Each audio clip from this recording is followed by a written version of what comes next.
Tomato పప్పు చట్నీ. పేరేంది గిట్లుంది, ఎందుకు ఇట్లా పెట్టినా, ఈ రెసిపీ ఏంటి తెలుసుకోవాలనుకుంటే ప్లీజ్ ఈ వీడియో మొత్తం చూడండి. This is Pratyusha and welcome to my channel ప్రయాణం విత్ ప్రత్యూష. వీడియో కనుక మీకు నచ్చితే లైక్ చేయండి, నా ఛానల్ని సబ్స్క్రైబ్ చేయండి. అట్లనే ఇంకేమైనా రెసిపీస్ కావాలని నాకు కామెంట్ సెక్షన్లో కామెంట్ చేయండి.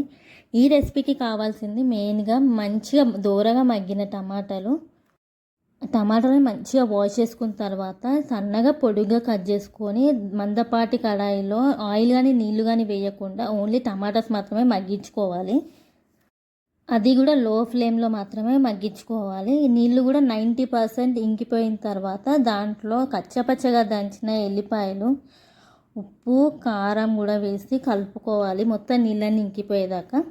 ఈ రెసిపీ నాకు మా మమ్మీ నేర్పించింది. మా మమ్మీకి ఎవరు నేర్పించారో నాకు తెలియదు, కానీ నాకు మాత్రం మా మమ్మీ నేర్పించింది. అండ్ దీంట్లో మగ్గేటప్పుడు మీరు కావాలి అంటే చింతపండు కూడా వేసుకోవచ్చు. ఇది నిల్వ పచ్చడి కాబట్టి. చూసారు కదా, ఈ కన్సిస్టెన్సీ వస్తే సరిపోతుంది. తర్వాత దీన్ని చల్లార పెట్టుకోవాలి. దీనికి మెయిన్ ప్రాసెస్ వచ్చేసి పోపు కోసం నేను ఎక్కువ ఆయిలే తీసుకున్నాను, ఎందుకంటే నిల్వ పచ్చడి కాబట్టి. దాంట్లో ఇంగువ, శనగపప్పు, ఎండుమిర్చి, జీలకర్ర, ఆవాలు.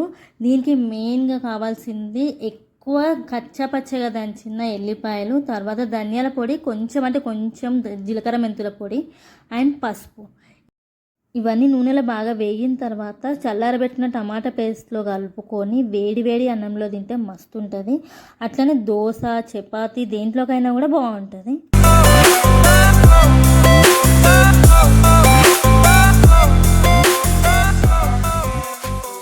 ఈ రెసిపీ మీరు కూడా ట్రై చేయండి. ఎట్లుంది అని కూడా నా కామెంట్ సెక్షన్లో కామెంట్